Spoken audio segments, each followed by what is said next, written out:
So just quickly going to run over the agenda and what we're going to cover today. We'll briefly do an introduction to SPA and also the partnership between Supplier Development Programme and SPA. I'll talk through that a little.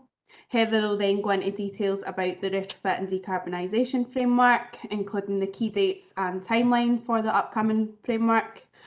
And then we'll pass back over to me and I will run through the intend registration, how to access the portal, and Heather's also going to cover some of the other upcoming frameworks that we've got. We've popped in a Q&A session at the end there, but happy to take any questions throughout. So just in terms of introducing SPA, Scottish Procurement Alliance are a not-for-profit organisation, and we are Scotland's largest free-to-join not-for-profit framework provider. We provide these solutions within the construction, refurbishment and maintenance of kind of social housing, public sector organisations, buildings, and we currently represent over 125 public sector organisations throughout Scotland, and that ranges from small cooperatives to regional and national housing associations, local authorities, education providers and blue light services. We currently have 16 live frameworks and 1 dynamic purchasing system. And the frameworks, anyone that is either fully or partially publicly funded can utilise the frameworks to procure their goods, works and services. So we've a full portfolio of compliant frameworks. Heather will kind of run through some of those later, including the upcoming ones. We offer a range of unique added value services tailored to the requirements of both our partners and also suppliers.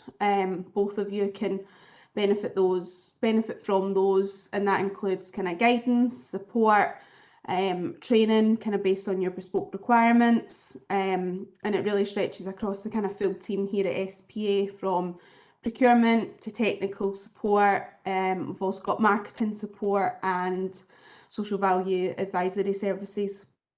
Those are offered through Lintel Trust, who are our kind of Scottish charity partner. They have over 44 years of heritage in Scotland, supporting local housing associations, community, and they really act as a trusted voice for inspiring change. And Lintel Trust also help us deliver our community benefit fund.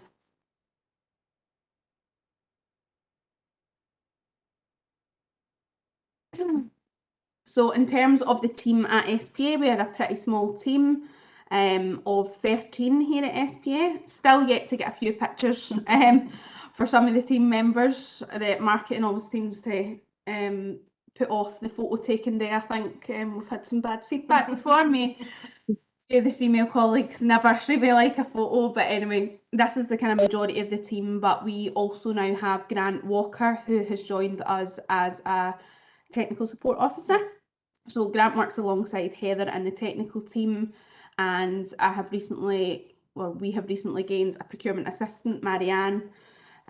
So it's fantastic to see this team growing, and I believe we're also going to be recruiting for a marketing assistant over the next few months.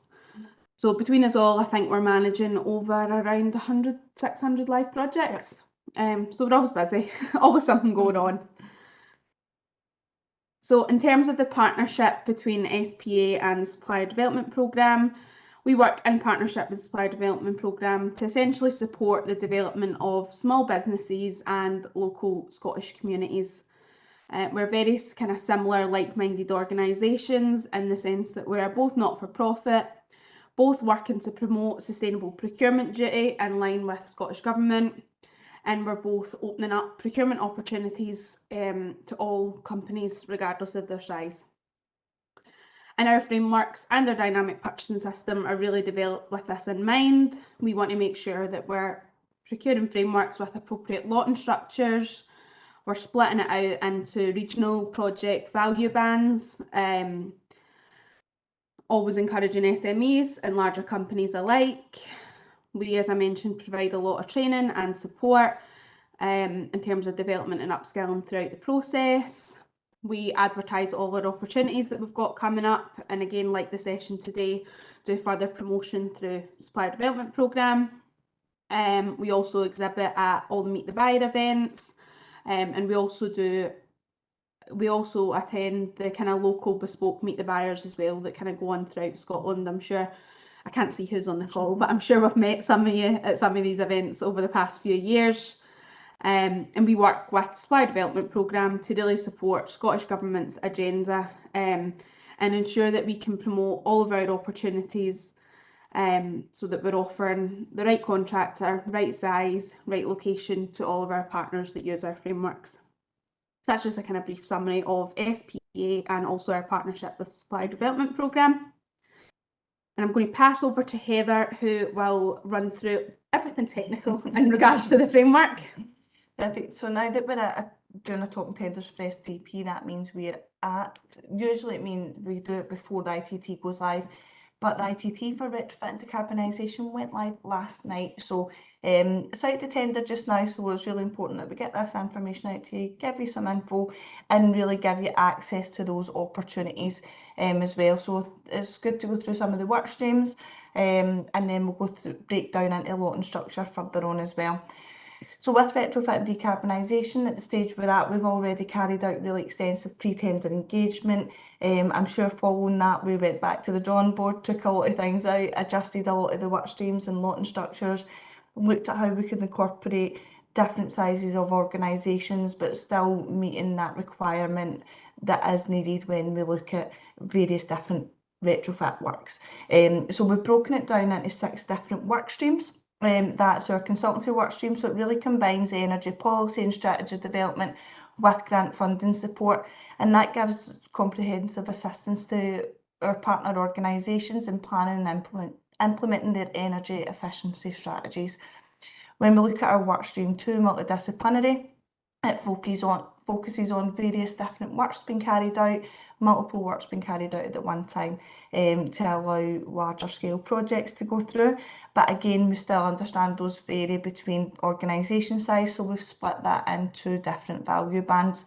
We've got our building insulation work stream that covers various different insulation types that have been identified as a need for individual areas from our partner organisations and suppliers. And then we've got our heating and ventilation systems. Now, I know it is Retrofit and Decarbonisation framework, and we do still include gas systems in that because they're still present in properties. We've still got a need for them at the moment, and that will change. So we've combined that with renewable clean heating systems as well. And then we've got our control and management systems, which really addresses your building management systems, individual metering, and really catering to the needs of communal heating systems and energy management as well. And then we've got our electrical work stream, which includes your solar PV, battery storage, your electrical vehicle charging, etc. So just looking at the kind of work streams as a whole, within all our work streams we break them down into different lots. We understand that not one person might want to bid for that work stream as a whole. So when we do it into a lot and structure, it allows that flexibility to focus on what is your strengths as an organisation. Within a lot of the work streams also, excluding the multidisciplinary, we have reserved spaces for small, micro, medium organisations, and if they are not filled, they will be backfilled by other organisations that have bid for that work stream as well, and the lot and structure in it. So within our consultancy work stream, we've broken it down into a lot for energy policy, strategy and grant funding support, and that's really looking at your kind of portfolio, putting a strategy in place for improving that, and then offering that support when it comes to what funding is available, how can it reduce the costs on our partner organisation. Within lot 2, we've got the need for one of the main differences between the last consultancy framework and this one is that implementation of the managing agent lot and the multidisciplinary consultant that can look at really that design side of things. It can look at the project starting from inception to completion, giving that full end-to-end support for our partners where they maybe lacking that expertise and the ability to carry out these projects. So that's a real necessity for our partner organisations and something they felt strongly about us including within this framework. And then we've got it down into our PAS 2035 rules and 2038, I understand we're quite early in the advancement of 2038, but it is a requirement for areas, and that no doubt it will grow as we're going through.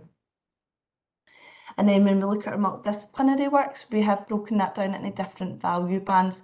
So that's to allow for the inclusion of different sizes organisations, different value bands on works that are being procured, and also to look at our turnover requirements as well when we're looking at those works. So 0 to 750, 750,000 to 2.5 million, and then 2.5 million plus. Slide, please. And then we've got our building installation work stream, and again we've broken that down into various different lots.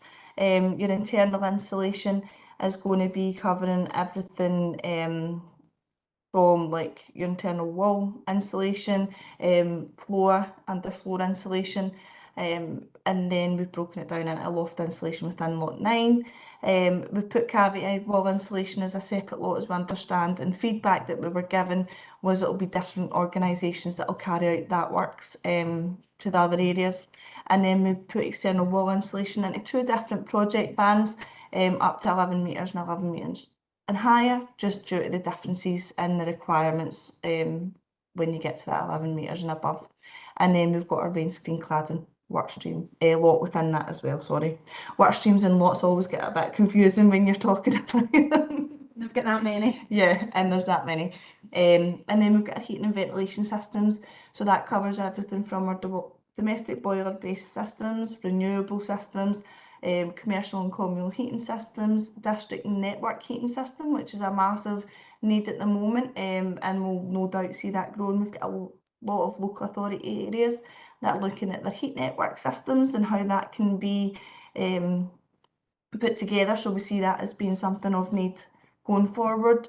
And I think we're currently the only framework that really has put a separate lot for that as well. And then we've got electrical space heating and building ventilation systems. Now this is for the installation of these systems, and then obviously you will have that servicing and maintenance for the duration of your defects period and your warranty period. But we'll also be implementing a supporting dynamic purchasing system that will run along with the actual framework to include for servicing and maintenance, because we understand that that's still a growing market, it's still a growing industry, there's still going to be changes, upskilling to be happening, and also the need for kind of that local supply chain as well throughout the full of Scotland. So that will be coming into effect.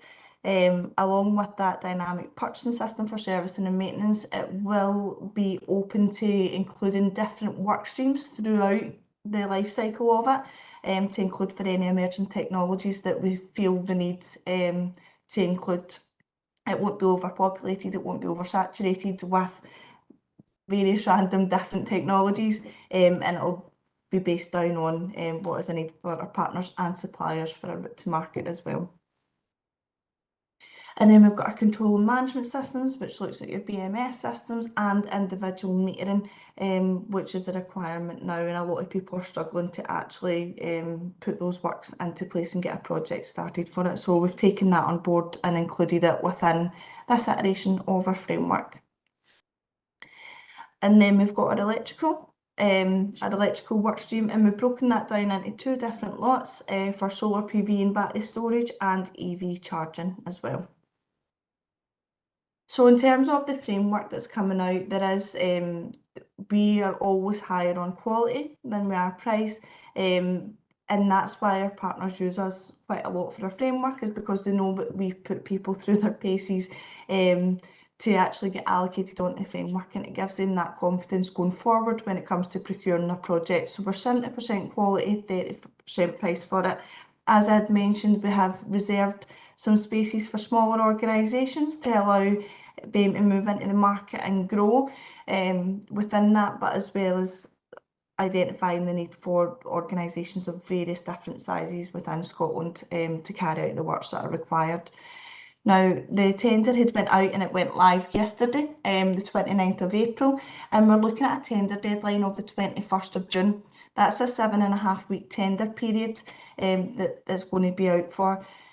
Now, as you can see from the different lots, it's going to be quite an intense tender that's out. It'll look quite daunting when you initially look at it, But if you look at the ITT Read First document, it gives you clear directions on where you need to go and what you need to complete for each section. So once you actually read through that document and look at it, it becomes a lot more manageable, rather than seeing all the supporting documents with it and thinking, oh, I really don't have time for that, move on to the next one. So it'll definitely be, if you read through that and just put it down into areas and sections, it'll be a lot easier for going through the tender documents. That's a quick question, sorry. Yeah. Martin wants to know, are sensors and monitoring included in this? Sensors and monitoring, like IOTP sensors, that type of thing. So I'm going to say yes. Martin will come back with more information. I'm going to say That's fine. Yes. Yes.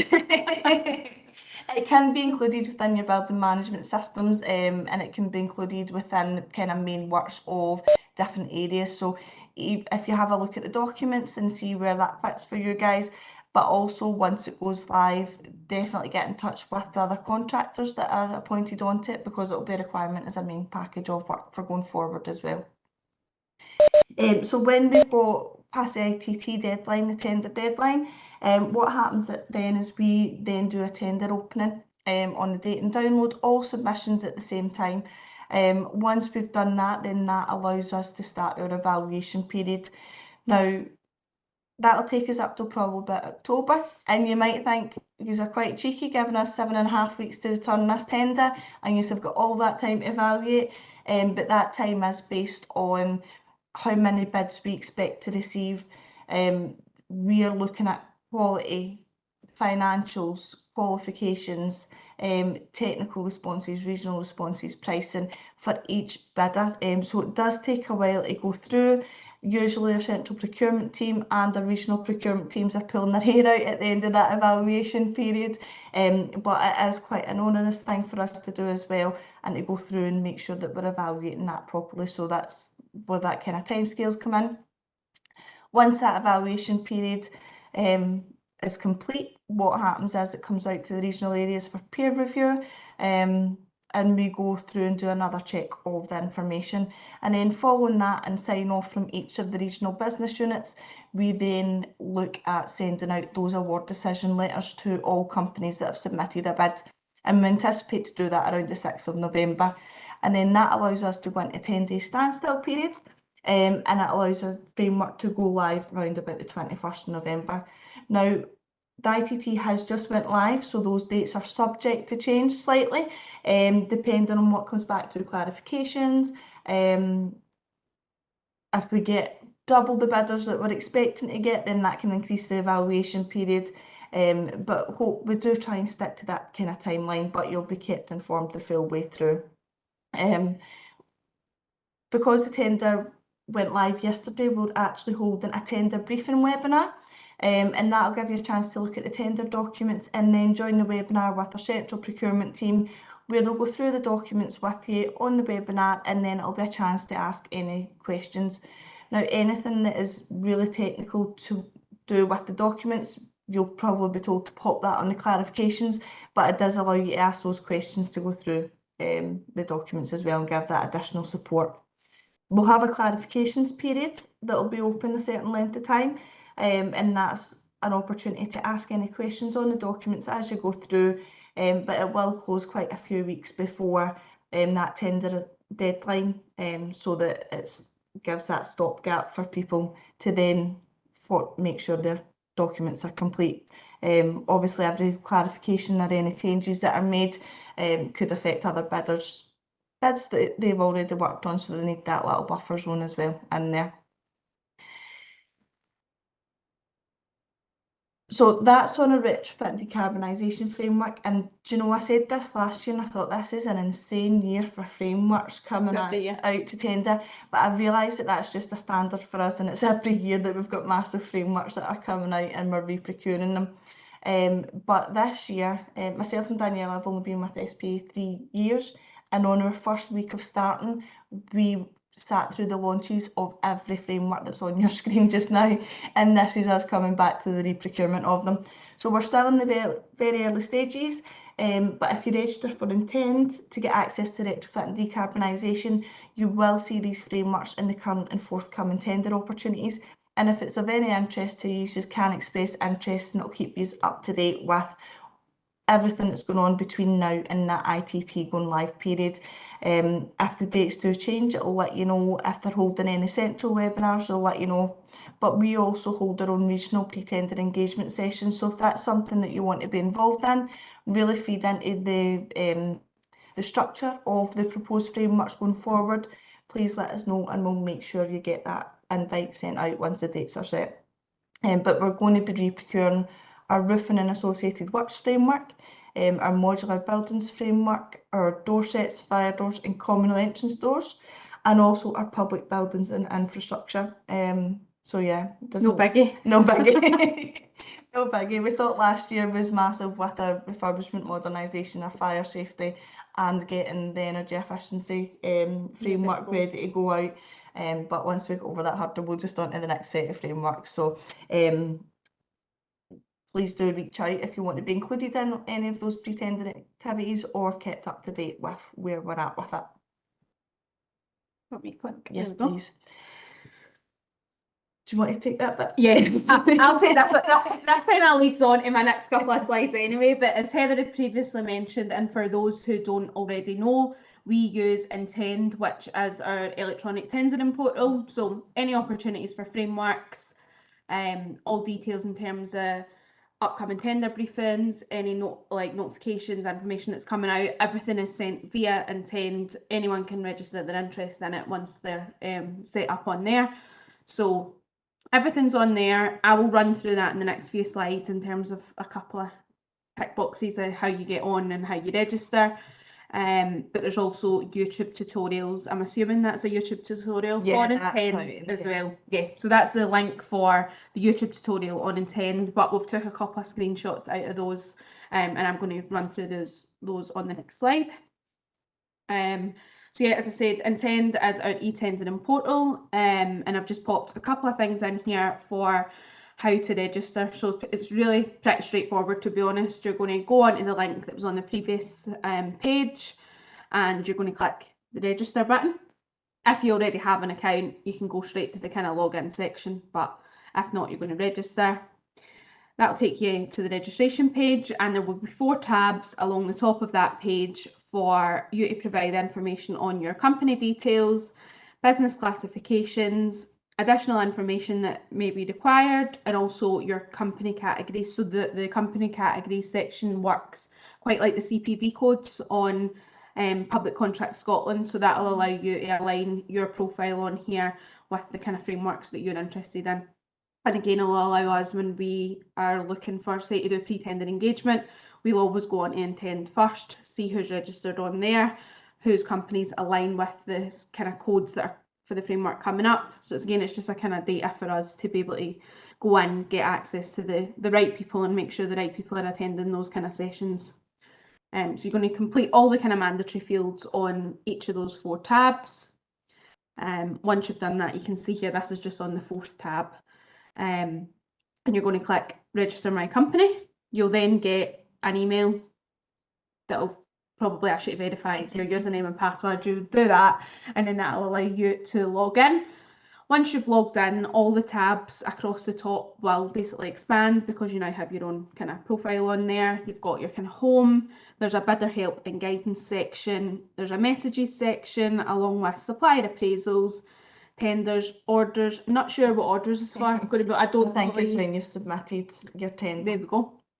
Looks like shopping cart. I'm very familiar with that. Just not intend. Never buying anything off of here. You've got your company details should anything need to be updated, and there's also your kind of help section there as well. But the most important one, particularly at this stage, is the kind of tenders drop down. You've got my tenders, current and forthcoming. So once you've registered interest in a specific framework, it'll go into the my tender section. But then the forthcoming and the current. So current ones that are available to bid for right now. They're already kind of in that tender period. And then your forthcoming, the likes of the upcoming frameworks Heather mentioned, that's where you'll be able to find the details of those. We've just pulled an example up here for on the current and upcoming page. This was A, aluminium windows and doors. So once you've clicked on that forthcoming tab drop down box, it'll bring up a list of all the ones that are there, and then it'll give you information in terms of title, a brief overview and description of what it is, and then it'll also detail the procurement procedure that we're utilising. You'll tend to see it's always open. Should the name change once the Procurement Act comes into play, we'll cross that bridge when we come to it. Let's not open a can of worms here. But you'll see top line information there, and then you want to click the view details button, and that'll take you in to the specific kind of page with all the project details. Again, on that page, there'll be another button down the bottom of the page. All of the buttons that you need to click tend to stand out, so shouldn't be any issues when it comes to looking for that. But that will give you the option to express interest, which again, that's you registering your interest in that framework. We get alerted to that, so again, we're able to pull off a list of everyone who's expressed interest in the framework. It'll also allow us to, for example, you'll probably already be looking at who expressed interest back when it was launched on the portal, but who's still not registered kind of to bid or anything yet. So allows us to keep on track that way. Yeah, I can't stress how important that express interest is, because it keeps you up to date with any different webinars. If there's changes to our tender date, like the Retrofit and Decarbonisation, we were hoping to have that out earlier in the year, but it took us a lot longer to make changes following the pre-tender engagement, so it didn't go out till April. And I did have a few contractors messaging me saying, have I missed this? And it was just they hadn't been notified the date change because they didn't express interest. So definitely express interest. It means if it gets pulled forward, you're not missing it. If it goes a bit later, you're not missing it. And then it allows me to make sure that everybody that I've been speaking to or that's attended our talking tender sessions have looked at the actual opportunity as well, because we do a wee check to make sure that nobody's obviously missing from it. So just make sure to express interest. You can opt out and not bid later on if you see the documents and you're not interested in it. That's absolutely fine, but we don't want you to miss it because we've not clicked that one button. So just make sure that you're expressing interest on anything that you're interested in. I think it's also good in the sense that you don't get emails or information about the other frameworks that you're not interested in. The likes of like PCS, you'll tend to probably get 5 emails a day for things that have been posted on there that you might not necessarily be interested in. So the good thing about that is you're only going to get communications about frameworks and upcoming opportunities that you can genuinely provide and will likely be interested in. So I'm going to click express interest, and then what's this brought up here? If you have questions on how to use, please contact Intent Support. Again, either contact Intent Support or feel free to get in touch with, if it's something specific about an opportunity, get in touch with me and Heather and we'll try our best to support in that sense. There's, again, the details for Intent up there if you're having issues with your kind of login and whatnot, but we're on hand to support as and when we can. It does look a little bit slightly overwhelming when you look at it.